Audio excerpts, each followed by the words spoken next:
नमस्कार दोस्तों, क्या ऑब्जेक्शंस की वजह से अपने सेल पे असर हुआ है?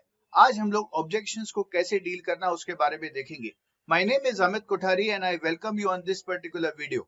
दोस्तों, what is objection? Objection is known as start of the sale. कहीं ना कहीं क्लाइंट के सामने हम जब भी कोई प्रेजेंटेशन देने की बातें कर रहे हैं और उस बीच में अगर वो कोई ऑब्जेक्शन देता है तो सोचिए कि कौन ऑब्जेक्शन दे सकता है जब उसके दिमाग में कहीं ना कहीं कुछ हलचल मची है तब। Now what is that particular thing जो हमें सॉर्ट आउट कर रहा है? एज अ सेल्स पर्सन अपना काम है to clear the doubts of the client. Objection is nothing but a doubt that is there in the minds of the client. अब दोस्तों सोचिए कि ऑब्जेक्शंस आज के समय में ही आ रहे हैं या पहले भी थे? So the answer is objection is the part of sale. आप कभी भी कोई भी प्रकार का सेल करने की आप बात करेंगे तो कहीं ना कहीं हमें ऑब्जेक्शंस का सामना करना ही पड़ता है। कहते हैं कि जिस भी आदमी ने 4 से 5 ऑब्जेक्शन कर लिए, क्लाइंट के हैंडल कर लिए, तो उसका सेल पक्का हो जाता है। Of course that does not mean कि 4 से 5 हो गया तो होगा ही होगा, बट क्लोजिंग रेशियो अपना बढ़ सकता है। नाउ जैसे अगर कहने के जाए तो what are the general objections that generally we face? अभी फिलहाल का टाइम ठीक नहीं चल रहा, पैसे अपने हाथ में रखना ठीक है, अभी फिलहाल आगे भर पाऊंगा कि नहीं भर पाऊंगा मुझे पता नहीं है। These are the general objection that it comes. और खास करके आजकल के क्राइसिस के टाइम के अंदर तब ये ऑब्जेक्शंस ज्यादा फ्रीक्वेंटली हो गए।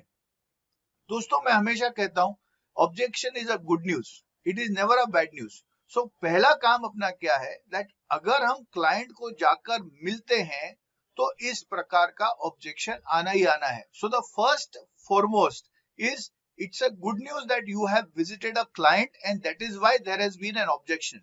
So objection आए तो एक अंदर से खुशी आनी चाहिए कि अब हम इसको अच्छी तरह से अगर टैकल कर पाए तो ये अपना सेल पक्का हो जाएगा। So that's the front line of objection. Now let's discuss about अगर आज objection handle किया तो हमें क्या मिलेगा। हम सबको पता है that what is the commission margin that we get। और जो सक्सेसफुल एडवाइजर है, ध्यान से सुनिएगा, जो सक्सेसफुल एडवाइजर है उसने इस ऑब्जेक्शन को टैकल किया तो 30% का रेम्यूनरेशन अपने को मिलने वाला है, 35% का रेम्यूनरेशन अपने को मिलने वाला है। That is a fantastic deal. Don't you think so कि अगर हमारे पास में और हर हफ्ते में एक सेल होनी है, मान लीजिए 30-40 हजार की भी अगर मैं सेल पकड़ता हूं तो 4 इंटू 4 हफ्ते, 40,000 इंटू 4 हफ्ते यानी 1,60,000 हुआ। 1,60,000 का 30% अपने को घर पर आता है, दैट्स नियरली अबाउट 48,000 रुपीज। दोस्तों आप सोचिए कि 48,000 अगर अपने को मिलने वाला है तो हमारी स्किल कैसी होनी चाहिए? अपनी skill should be sharp. What is the difference between ordinary advisor and an extraordinary advisor? Extraordinary advisor objection के ऊपर कभी भी नीचे नहीं बैठ जाता, वो बाउंस बैक करता है और हमें आज भी यही काम करना है। We have to bounce back when the objection comes. Extraordinary लोग एडवाइजर जो है वो इसी प्रकार से जब बाउंस बैक करते हैं तब वो 50-60 हजार लाख रुपए कमाने के कैपेबिलिटी रखते हैं। और अगर ऑर्डिनरी लेवल के अंदर अगर हम फेल हो जाते हैं और हम नीचे बैठ गए तो आप समझ लीजिएगा कि यही डिफरेंस है कि एक्स्ट्रा ऑर्डिनरी बाउंस बैक जब करता है ऑब्जेक्शन को लेके तो वो क्लाइंट को भी समझ में आता है that he is a kind of an advisor जिसके साथ में मुझे डील करना चाहिए। So make it a point आज से that no matter whatever the objection comes, we are going to bounce back. Number 2, let us discuss what are the general objections और उसका solution कैसे किया जाए। What is the general objection? आज के time पे सबसे पहले तो लोग मिलने से ही कहीं ना कहीं रोक लगा देते हैं, अभी नहीं यार देखते हैं। मैं कहता हूं कि दिस इज द टाइम कि जहां पर हम लोग उनकी एग्जिस्टिंग पॉलिसीज को ठिकाने के लेवल लाने के लिए हम लोग मिल सकते हैं या क्लाइंट से बात कर सकते हैं। लेट्स सर, आज के कंडीशंस के अंदर आपकी एग्जिस्टिंग पॉलिसी में हम क्या क्या बेनिफिट्स देख सकते हैं ये हम देखना चाहते हैं। You can support the client for existing policies. अब किसका प्रीमियम ड्यू है या फिर किसका यहाँ पर अगर एक्सेस, कभी कभी अपना काम एज एन एडवाइजर क्लाइंट हकीकत के अंदर कैश क्रंच में है तो ऐसे टाइम में हम उनको सपोर्ट कैसे करेंगे? There is a policy loan which is available to him. See building relationship requires lot of conviction, और कन्विक्शन सिर्फ पॉलिसी लेने में नहीं होना चाहिए, क्लाइंट को सपोर्ट हम बेटर किस तरीके से कर सकते हैं ये हम कर सकते हैं। ओके, दूसरी बात है कि क्लाइंट की एग्जिस्टिंग पॉलिसीज के अंदर अगर लोन अवेलेबल है, हम वो लोन भी उसको दिला के कहीं ना कहीं उसका कॉन्फिडेंस जीत सकते हैं अगर वो रियल कैश क्रंच में है। अब सोचिए कि जब आज कैश इनफ्लो चाहिए और उस टाइम पे आपने अगर उसको इनफ्लो दिला दिया तो he will be highly regard he will have fantastic regards for you. Number 2 position, अगर हमने पॉलिसी सर्विसिंग के लिए हम लोग ने मिलना शुरू किया है, सो दोस्तों सोचिए कि सर्विसिंग के अंदर बहुत सारे क्लाइंट ऐसे होंगे जिसका सब ठीक चल रहा होगा। अब वो ठीक चल रहा है तो उसके घर पे अगर 4 लोग हैं तो चारों लोगों के लिए हम लोग कुछ ना कुछ अलग तरीके से बात कर सकते हैं। Maybe any new policies, maybe child policies, maybe senior citizen policies, maybe anything that can help. So कहने का मतलब है कि अगर हमने अप्रोच किया है तो सबसे पहला ऑब्जेक्शन अप्रोच का था जो हम लोग ने यहाँ पे देखा। सेकेंड थिंग, सपोज आज के डेट में आपने उसको बता भी दिया, वो समझ भी गए, फिर वो ऑब्जेक्शन दे रहे हैं कि अभी अमित भाई जेब में पैसा नहीं है। ओके सर, पैसा नहीं है तो मुझे आप ये बताइए प्रोटेक्शन इनफ है? सी वो पैसे की बात कर रहे हैं, हम प्रोटेक्शन की बात कर रहे हैं। अच्छा, हर एक आदमी को जब तक कोई चीज की पक्की जरूरत नहीं लगती ना, तब तक उसके लिए वो एक्स्ट्रा एफर्ट कुछ नहीं लेता।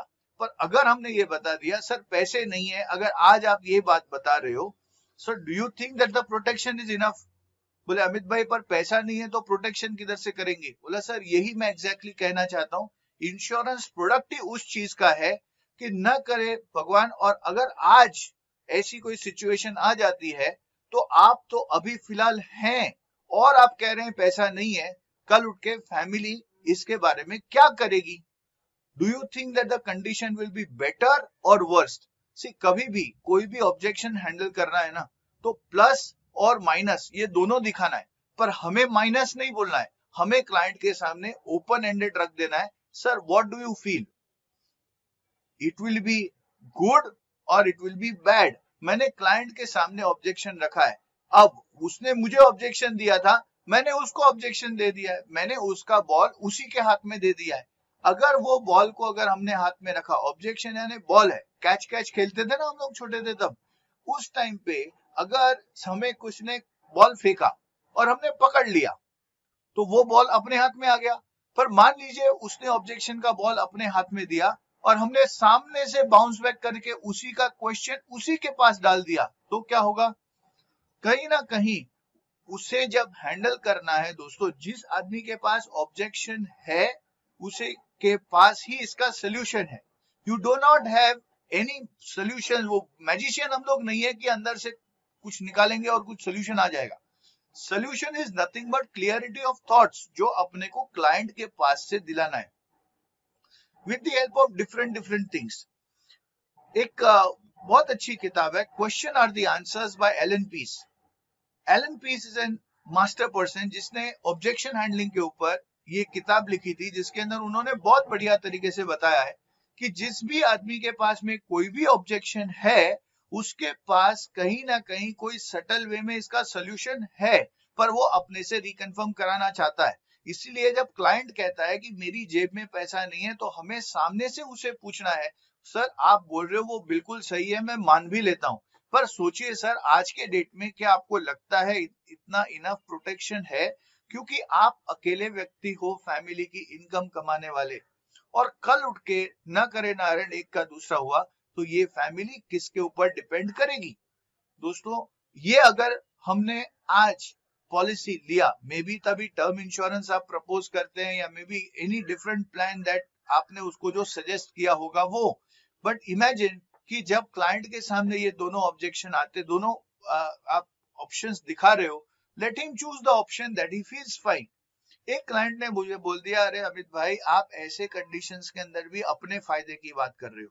और दोस्तों जब मुझे ये कहा जाता है ना अपने फायदे की बात, यानी मुझे तब लगता है कि क्लाइंट हमेशा ये सोचता है कि इंश्योरेंस एजेंट है ना वो हमारे पैसे से ही जिंदा रहता है, और ये गलत भी नहीं है, पर क्लाइंट को ये समझाना पड़ता है कि भाई आज के डेट के अंदर कौन सा ऐसा व्यक्ति नहीं है जो अपने बिजनेस को बढ़ाने के लिए सभी के साथ बात ना करता हो। मैंने आपको बिजनेस के लिए ही यहाँ पे आया हूं, इसमें गलत क्या है। पर दूसरी बात है, अगर ऐसे कोई कंडीशन आते हैं जहाँ पे फाइनेंशियल क्राइसिस आते हैं, सर मुझे एक आदमी ऐसा बताइए जो आपकी फैमिली में आप जिस तरीके से घर चला रहे हो बिल्कुल उसी तरीके से वो व्यक्ति आपके घर चलाने में आपको सपोर्ट करेंगे। दोस्तों क्लाइंट है ना गैगे फैफे हो जाता है, क्योंकि तब उसे समझ में आता है, प्लस सर आज के डेट में मैं पैसे यहाँ पर आपसे बचाने के लिए बात कर रहा हूँ, आपकी फैमिली को सिक्योरिटी करवाने के लिए बात कर रहा हूँ। बाकी के जितने लोग हैं वो आपकी जेब में से पैसा उड़ाने की बातें कर रहे हैं और फिर भी आप वहां के लिए खुशी खुशी कर रहे हैं। सर अमेजोन पे सेल लगता है, खुशी खुशी ले लेते हैं, फ्लिपकार्ट पे सेल लगता है, खुशी खुशी ले लेते हैं। हम अपनी फैमिली को खुश रखने के लिए हर जगह से हम लोग पूरे तत्पर रहते हैं। पर सर कभी आपने सोचा है, एक पल के लिए सोच के देखिए कि अगर आप यहाँ पर नहीं रहे तो जिस तरीके का लाड़ प्यार आप अपने परिवार को कर रहे हो, क्या उस तरीके का लाड़ प्यार पूरा करवाने के लिए आपके सर्कल में कोई भी व्यक्ति क्या आपको यहाँ पे सपोर्ट करने वाला है? दोस्तों हमें कभी कभी क्लाइंट को जगाना पड़ता है। We have to literally put that particular thing with the client कि boss it's not about only me. और कभी कभी तो मैं क्लाइंट को कह भी देता हूं कि सर आप मुझे जो पॉलिसी देने वाले हो ना, उसके लिए आपका जो बिजनेस का कंट्रीब्यूशन मेरे टोटल साल का जो मैं प्रीमियम करता हूं उसका 0.% के अंदर होगा। LIC के लिए तो 0.00001% होगा, कोई भी प्राइवेट इंश्योरेंस कंपनी के लिए भी 0.0001% होगा। पर ये जो इंश्योरेंस का प्रोटेक्शन अमाउंट है ना, ये आपकी फैमिली के लिए 100% का होने वाला है। इसका मतलब है अगर आपने मान लीजिए 50,000 मुझे प्रीमियम दिया है और अगर कोई टर्म इंश्योरेंस लिया है, 1 करोड़ रुपए की कवरेज ली है, तो आपकी फैमिली के लिए ये 50,000 इंश्योरेंस कंपनी के लिए 0.0001% होगा। पर 1 करोड़ रुपया जो हम आपकी फैमिली के लिए देने वाले हैं, याद रखिएगा, 1 करोड़ रुपया जो हम आपकी फैमिली के लिए देने वाले हैं वो आपकी फैमिली के लिए 100% होगा, क्योंकि आपके अलावा आपकी फैमिली को आप जितना प्यार करते हैं इतना कोई नहीं करने वाला। दोस्तों हमें क्लाइंट के सामने इस तरीके का प्रेजेंटेशन देना ही पड़ेगा। एंड खास करके अभी जब भी जो क्रूशियल टाइम चल रहा है उस टाइम फ्रेम के अंदर तो दोस्तों हमें ये बिल्कुल पता है कि कोई भी व्यक्ति पैसे का सपोर्ट करने को तैयार नहीं है। और ऐसे समय में अगर हमने इंश्योरेंस देने की वहां पर बात की है, so it is nothing but I tell you blessings. अगर क्लाइंट को ये भी कहना है सर मैंने पॉलिसी ले लिया, इसका मतलब ये नहीं होने वाला कि 100% पॉलिसी पास ही हो जाएगा। इसके लिए पहले आपकी अंडरराइटिंग होगी, अंडरराइटिंग के अंदर सब क्लियरिटी होगी तो वो पॉलिसी पास होने वाली, तब तक वो पॉलिसी पास होने वाली नहीं है। एक क्लाइंट को मैंने बात की, बोला अमित भाई आप क्लोजिंग अच्छी करते हो। मैंने बोला सर क्लोजिंग की बात नहीं है, बड़ी सिंपल सी बात करता हूँ। अगर आज के डेट के अंदर अगर आपने इस चीज को लाइटली लिया तो सर आज कोरोना के अंदर जितने भी लोग गए हैं ना, कभी जिंदगी में उन्होंने ये सोचा नहीं था कि अचानक से इस तरीके का तकलीफ हो जाएगा। जितने भी लोग आज ये वीडियो देख रहे हैं दोस्तों, अपने आसपास में नजर घुमाइए और मुझे आप खुद जज करके मुझे बताइए कि जितने लोगों ने कोरोना को लाइटली लिया था और अगर उनके घर पे कोई हादसा हुआ है, क्या आज उनका बात करने का तरीका सेम है जो पहले हुआ करता था? नहीं। The families are into deep troubles. Incomes are not there. At the same point of time, hospital expenses are high. At the same point of time, quarantine करके रखा गया है। दोस्तों, it's a very crucial condition. और ऐसे conditions के अंदर, what is going to help? That is protection, protection and protection. That is why, as a role of an insurance advisor, our job is to protect as maximum people as possible. अपने को लगता है कि yes, this is going to be there, ये कब तक चलेगा हमें पता नहीं है, और क्लाइंट को भी ये पता है ये कब तक चलेगा ये पता नहीं है। मुझे बहुत लोग बोलते थे कि अमित भाई इंश्योरेंस फियर साइकोलॉजी से बिकता है, और फियर साइकोलॉजी आज ऑलरेडी है। अपना काम है वहां पर जाके उनके सामने प्रेजेंटेशन करना और उनकी ऑब्जेक्शन जो है ना उसको डीप रूटेड दिखाना कि बॉस अगर आज ये ऑब्जेक्शन है, पैसा नहीं है तो बोलो सर पैसा नहीं है इसीलिए लेना है, सर अभी मेरे पास टाइम नहीं है, बोला सर आज के डेट में आप बोल रहे हो टाइम नहीं है, उनको जाके पूछो जो क्वारंटाइन हो गए आज उनकी क्या परिस्थिति हो गई है, उनको किस तरीके का सामना करना पड़ रहा है। सो दोस्तों always remember objections are the part of the game. We will have to tackle objections in some or the other way. Coming together now, दोस्तों this all happens with training and if we are not trained, then ये सब बातें नहीं निकलती. अभी भी जिन लोगों ने ये वीडियो एंड तक सुना है, I would request you to please write down your comment and also like and share. दोस्तों end of the day remember an advisor जब सक्षम होगा वो हर जगह पे अपनी कम्युनिटी के अंदर बहुत बढ़िया एक अपना अस्तित्व लेकर आएगा. एंड दैट इज वाई ये जो मेरा प्रयास है life insurance mastery champions group में आप एंटर कीजिएगा. वहां पे हम बहुत सारी एक्टिविटीज इस तरीके से करने वाले हैं जहां पर हम अपने एडवाइजर्स को स्ट्रेंथन करने के लिए पूरे टूल्स टिप्स और अलग अलग टाइप के ऑनलाइन प्रोग्राम्स आपको यहाँ पे देंगे. That is why, and if you're not yet the part of YouTube channel, please do subscribe to the YouTube channel. So train yourself, get yourself so much skilled कि कोई भी objection हो हम client के पास में वहां पर tackle कर सके. Wish you all the best. Thank you very much. मिलते हैं अगले वीडियो में.